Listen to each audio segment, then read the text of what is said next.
Bueno, lo que estaba diciendo la sesión anterior era que efectivamente a Alemania, al ser derrotada, le impusieron unas condiciones humillantes, completa, completamente humillantes.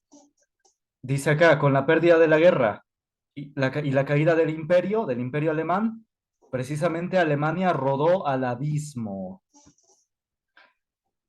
Había carestía, los comestibles desaparecían repentinamente y luego aparecían a mayor precio. Les estaba comentando la sesión anterior que es como si ahorita fueran a la tienda, ¿no? Y no encuentran azúcar, pero de repente, en una hora que van después, ya hay azúcar, pero a un precio mucho más elevado. Digamos, en vez de costar 30 pesos, digamos, ahora cuesta 100 pesos o 200 pesos. Y después, más tarde, ahora incrementa el precio. Les decía que esto le pasó a México en los años 90 y en la pandemia pasó con el gas. El gas variaba el precio. En la mañana tenía un precio y en la tarde tenía otro precio. Bueno, ahorita ya bajó, pero sí, hubo una situación así muy inestable. Pero Alemania fue mucho peor, es lo que estaba diciendo acá. Alemania se hundía en el caos. Había tenido 2 millones de soldados muertos y 6 millones de heridos. Escaseaba el trabajo y aparecía la inflación. Inflación es cuando suben los precios. A mediados de 1921, el cambio de moneda era 81 Reichsmark, es decir, la moneda alemana, por $1. Es como decir 81 pesos por dólar. Imagínense, 81 pesos por dólar. Las cosas subirían mucho, ¿no? Al año siguiente, 1922, se devaluó aún más la moneda alemán a 670 por dólar. Imagínense. Luego en el año siguiente a 30,000 por dólar, digamos como 30,000 pesos por dólar. Imagínense algo, obviamente, muy, obviamente las cosas, imagínense qué precio tenían, subieron demasiado. En junio, 152,000 y en julio 1 millón por dólar. Imagínense, es como si el tipo de cambio ahorita fuera, digo, para ellos, por lo que vivió Alemania, es como si fuera 1 millón de pesos por un solo dólar, por un solo dólar. No, bueno, aquí en este caso no eran pesos, era Reichsmark, la moneda alemana. Entonces sí, sufrió una inflación, pero voraz, increíblemente alta Alemania. Es lo que les digo, que aquí se muestra que Estados Unidos, Inglaterra y Francia y Rusia no eran los héroes de la historia, no. Digo, de que derrotaron a Alemania, a Austria-Hungría y al Imperio Otomano. No eran héroes, porque causaron una hambruna y esta crisis económica a Alemania. Digo, porque esta crisis la vivieron mujeres, niños, que eran parte de la población alemana. Causaron hambre en la población. Y dentro de esa población no solamente estaban los varones que fueron a la guerra, sino también mujeres, niños. Entonces sí, no, no se medían, no se midieron las potencias para aplastar a Alemania, no se midieron. Les obligaron a Alemania a pagar indemnizaciones, como ya había mostrado, ¿no? En la sesión anterior. Bueno, no sé a qué horas te fuiste, Heidi, pero bueno, sí, el punto es que sí, Alemania, por perder la guerra le pusieron condiciones humillantes. Aquí nos habíamos quedado justo.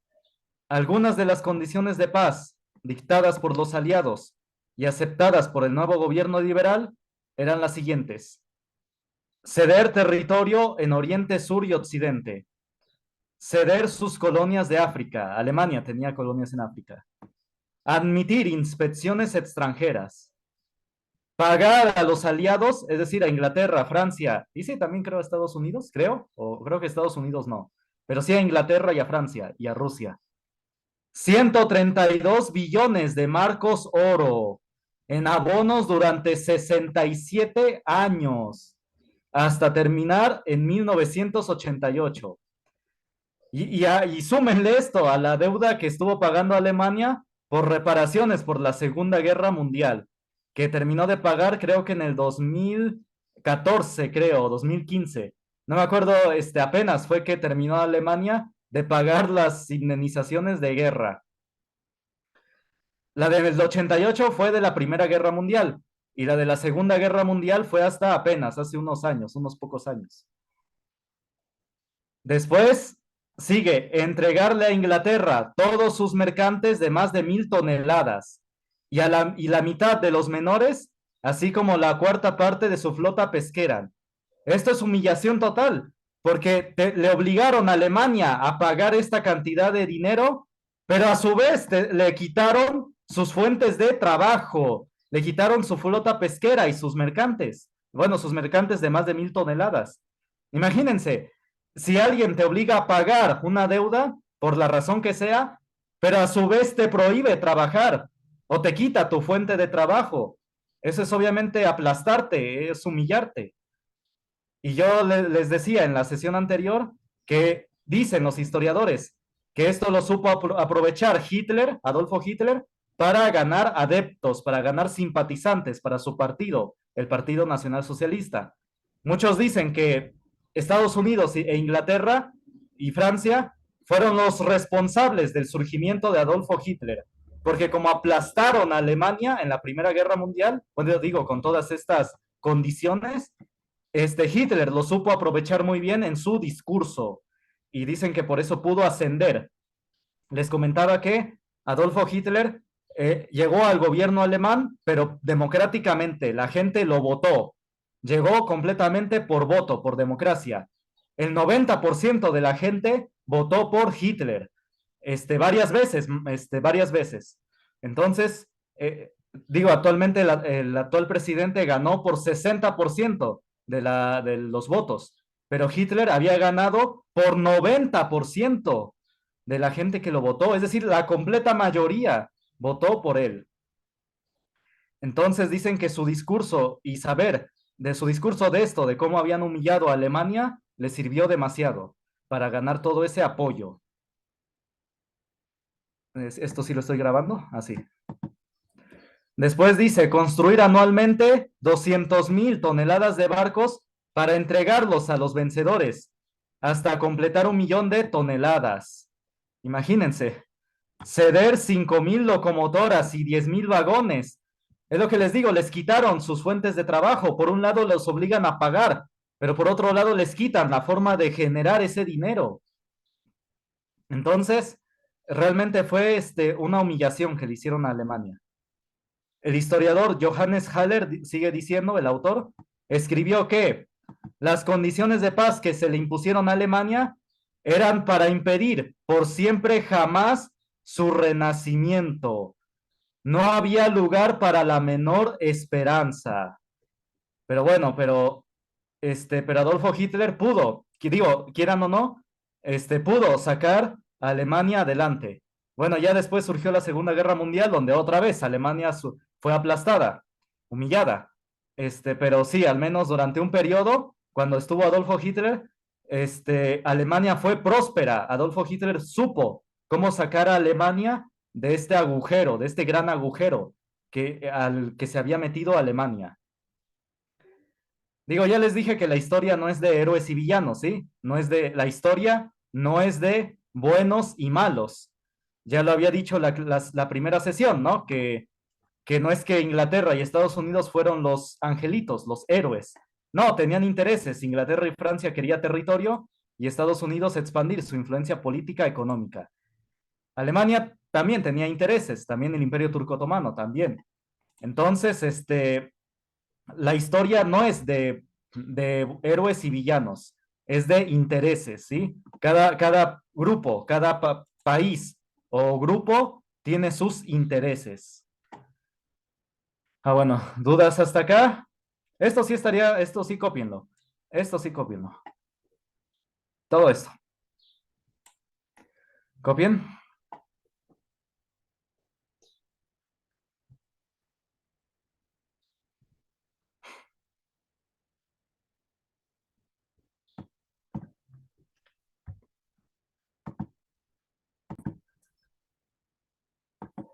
Bueno, entonces sí, como decía, ¿cómo se dice? Esta venganza con Alemania algunos dicen que en parte era influenciada por los ideales de la Revolución Francesa. Es decir, que Francia tenía ese deseo de eliminar a Alemania. Por eso decía acá que estas condiciones que le impusieron era para que impedir jamás su renacimiento. No había lugar para la menor esperanza. Pero bueno, pero después se recuperaron los alemanes. Digo, quieran o no, pues Adolfo Hitler pues supo sacar a Alemania de ese hoyo.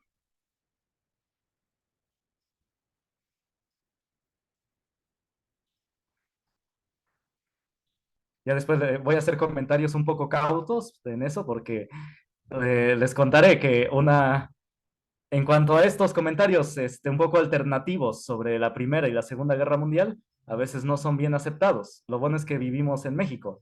Lo que pasa es que, por ejemplo, en Europa, en Alemania, justo en Alemania, a una viejita, ¿cómo se llamaba? En la próxima clase les prometo poner su nombre y la noticia.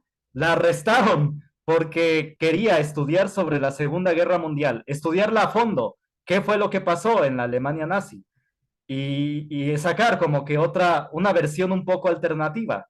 Pero ¿qué pasó? La metieron al bote. Una viejita ahí la arrestaron. Entonces realmente a veces no se puede investigar sobre ciertos aspectos.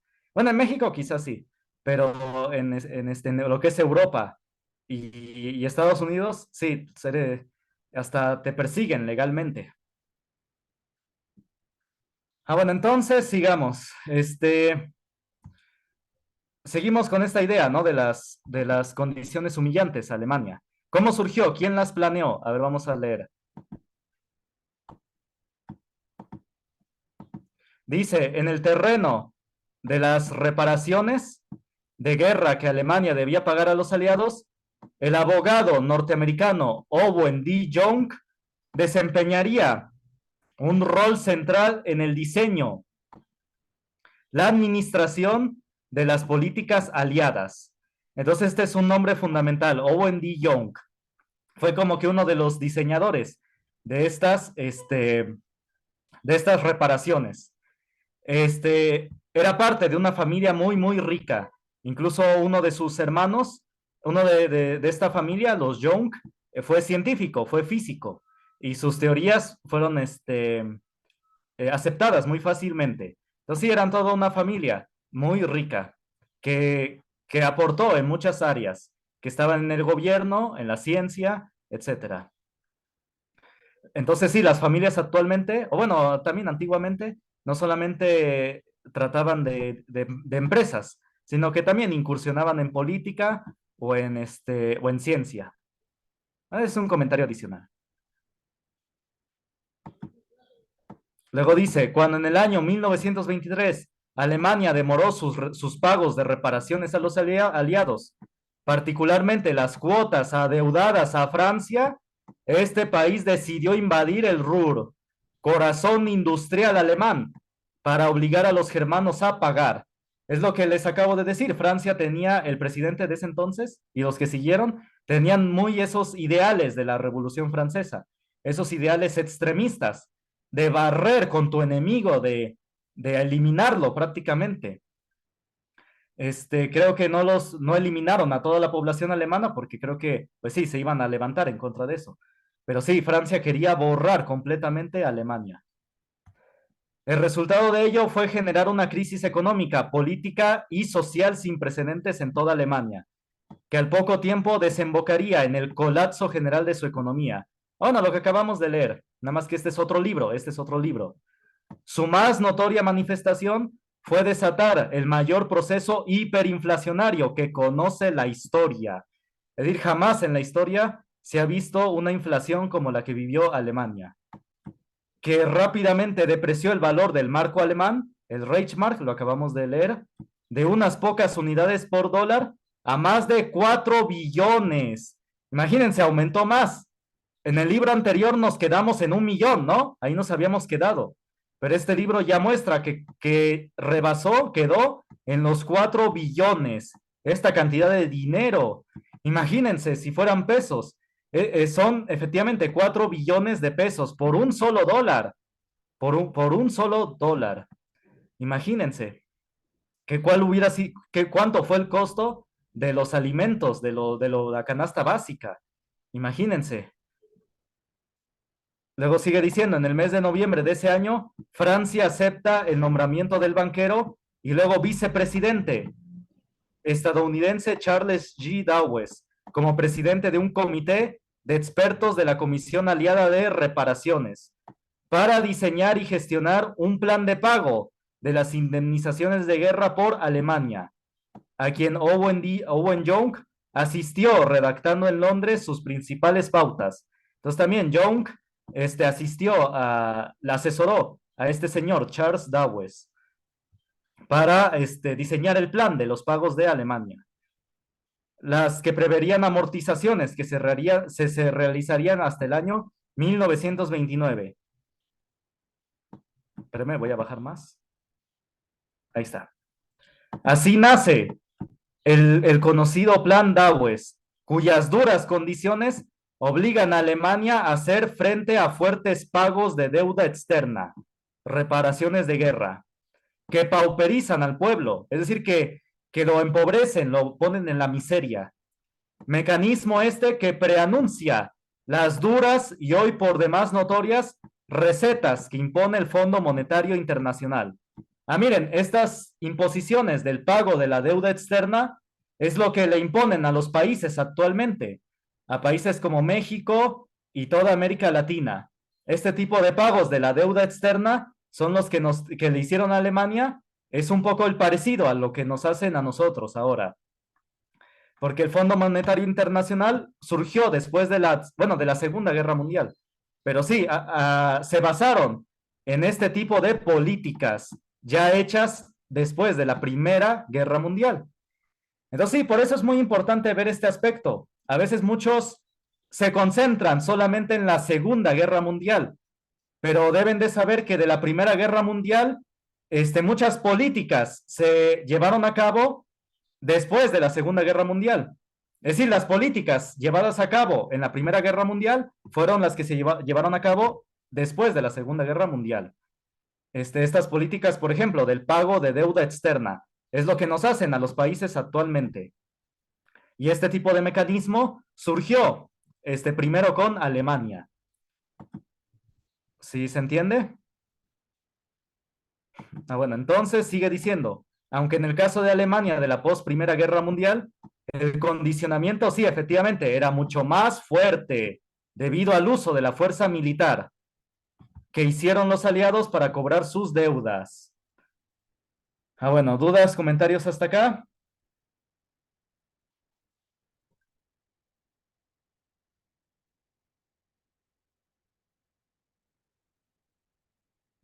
¿Dudas, comentarios?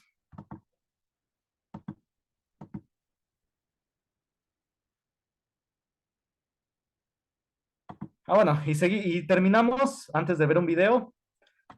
Antes de ver el video, termino esto con, pues sí, así fue como surgió Adolf Hitler. Dice la invasión francesa al Ruhr, a esa industria, y al posterior plan Dawes, el de las indemnizaciones, inspirado por bueno, voy a dejar de comentar después lo comento. Sumieron a Alemania democrática de ese año de 1923 en una extrema inestabilidad política.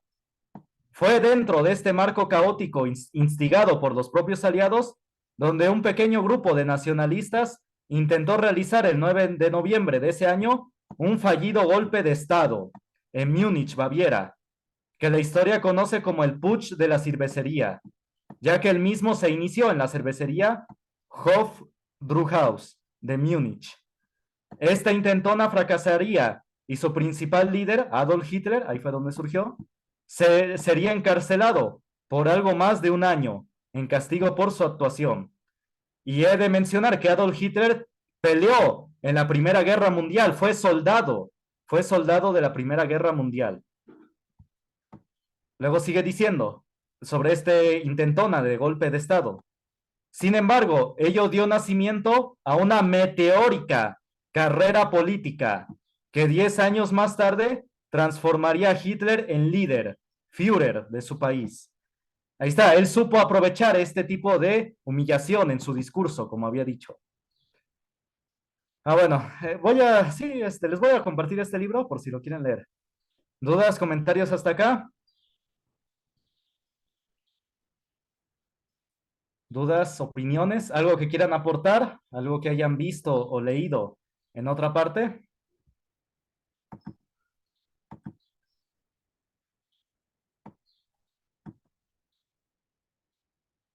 ¿Algo que le quieran aportar o decir?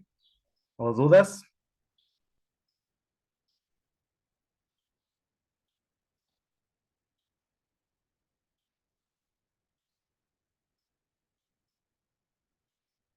¿No? Bueno.